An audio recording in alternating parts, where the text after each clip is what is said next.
таңдайды. Әрине көшіп қонып жүрген қазақ кей кездерде бір қонып кеткен жолаушыға да кіндік кескізе береді. Дегенменен кіндік шешен көбінесе алдын ала жаңағы дайындайды. Кіндік шешен аяғы ауыр келінге үнемі көмектесіп, барлық тірліктеріне жәрдем беріп, білмегенін үйретіп сөйтіп жүреді. Аман есен жаңағы босанғаннан кейін көп көмектеседі. Сонда баланың өзінің анасынан кейінгі қадірлейтін адамы кіндік шеше болған. Жолы да үлкен болған. Кіндік шешенің алдындағы баланың өзінің парызым деп білген, оны іздеп сұрау деген сондай. Мынау кеңес өкіметінің кезінде өкінішке орай баламыздың кіндігін кім кескенін білгеніміз жоқ. Мен осыдан 10 шақты жыл бұрын жазған. Өткенде сахнадан айтып жатыр соны. Бейжан айтты, апа бір кезде сізден оқып едік, соны алдық деп. Мен сонда жаздым. Бұл қазақтың кіндігін кім кеспеді? Орысы ма, оймауыты ма, шүршіті ма, кім кеспеді? Балаңның кіндігін кім кескенін де білмейсің, кіндіктің қайда қалғанын да білмейсің. Қоқысқа тастады ма, туалетке ағызып жіберді ме білмейміз. Сол үшін қазақ халқының анау бұрынғы ерекше мінезі өзгерген. Халықтың бүткіл психологиясы өзгерген. Баланың жолдасы, ол қаяққа кетіп жатыр, оны да білгеніміз. Ал енді қазақ не істеді? Баланың кіндікті. Ол баланың кіндігін Алтығырда асырып барып көмеді екен. Өйткені Алтығырда асып жүріп елін жерін қорғайтын азамат болсын деген. Қыз баланың кіндігін оттың басына көмеді. Өйткені қыз бала ертеңгі күні келін, ары қарай ана, әже, ол әйел адам оттың алтын қазық берекесі, үйдің берекесі, сондықтан оттың басына көмеді.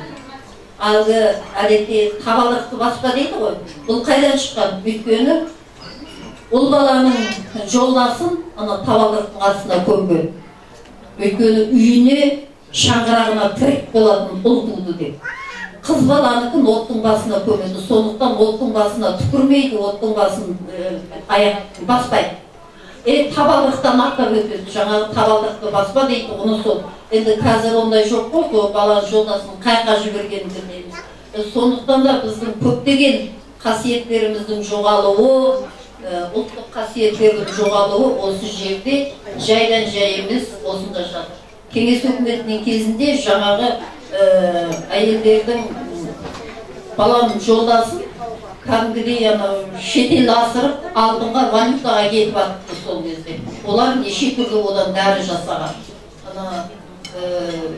Косметикалық, сондай нәрселерді сөйтіп жасаған екен. Қазір енді Құдайға шүкір, мен ылғи айтамын, барлық мүмкіндік бар. Неге ұлттық перзентхана жасамасқа? Неге? Қалжасын жегізді. Бұл қалжа деген жай нәрсе емес. Қалжа деген босанған әйелдің ананың құрметіне сойылатұғын мал. Сол анау сорпасын күнде сорпалап, етін жегізді. Бүткіл 9 ай бойы оның қатқан, семген, тер, шылақ, соның барлығы терменен кетеді дағы. Сүйектері бекіп, бет аузының барлығы дақтары түсіп, әремленіп, көріктеніп, сөйтеніп. Босана салып, келіннің белін тастай қылып буады. Тізесіне тізеғап кигіздеді. Шашы түспесін деп жалбыратып қоймайды қазіргідей. Шашты қатты тастай қылып өріп, басын байлап қойған. Өйткені шаш бос қалса түседі шаш. Содан кейін аузын жауып жүреді, тісі түспесін деп. Мінекей осының барлығын істеген. Содан кейін бала қырқынан шыққанша 40 күн бойы ене келінді де күткен. Келінді 40 күн қолын суға салғызбай күткен. Қазір осындай естідіңіздер ме? Жоқ, келінді ондай күтілмейді. Сондықтан ол бейшара бірінші туытында өзінің өміріне жетерлік аурудың барлығын жинап алады кейде. Ал бұрын алғашқы бірінші туытта жаңа осының бәрін енесі істейді. Кіндік шеше көрсетеді. А келесі босанарда аяқ ауырлауында оның барлығын келін өзі ақ біледі. өзі ақ істейді, тәжірибелі. Әлгі тезектеріп жүріп, туып қалып, түсіменен кіндігін қиып, сөйтіп те келген жағдайлар болған екен баяғыда. Бірақ бірінші туытта, тұңғышта міндетті түрде осындай күтімдердің бәрі болады. Мен мақтанғаным емес, келінімді 2 немеремде де 40 күн қозғаппай күттім. Алғашында қысылып, ойбай салып, болмайды мама, өзім сөйтем. Мен айттым, тыныш дедім. Ас үйге қарай кірсең, аяғымды сындырам дедім. Мен саған келін болмаймын, бірақ кім айтқанымды тыңдайсың дедім. Солай күттім. Өйткені мен ұрпағымның халін ойладым, ертеңгі күнін ойладым. Шешесі аман есен болса, шешесінің дені сау болса, бала да аман сау болады. Мінеки қазақ осыны білген, сондықтан қазақтардың жаңағы Құдайға шүкір балалары да болған, баланы да жақсы көрген дегендей. Өкінішке орай осының ешқайсысы жоқ. Қазір роддомдарда бұрын қайта баланы кіндігі түскенше жатушы еді, қазір 2 күнге жетпей шығарып жібереді. Тері қатып қалады, шілде тері қатады. Ишара келіндерді. Шілде тері қатқан келінде арғарай талай аурулардың шығып, жасы есейген сайын шыға береді. Мен әлгі ұлттық перзентхана жасау керек дейтінім болды. Мысалы үшін, сорпалап, қалжасын беріп, жегіздіп, тап-таза қылып күтіп, ана кіндік шеше. Дәрігер өзінің міндетін атқарсын. Ол оның міндеті. Ол кіндігін кесуге міндетті емес. Ол баланы босандыру керек.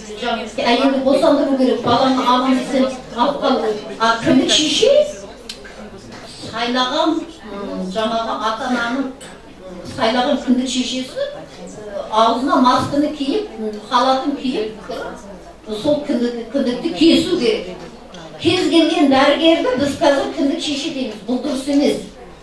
Ол өзінің міндетін атқарсын дәрігерді. Ал кіндік шешені ата-ана сайлау керек. Содан кейін ол кіндік шеше кәдімгі баланың тәрбиесіне де ылғи да құлақ қағыс болып көмектесіп, сөйтіп жүретін жанашыр адам болу керек дейді. Сондай. Енді бұл өте үлкен нәрсе, айтыла береді. Қысқаша жалпы келіндерді осылай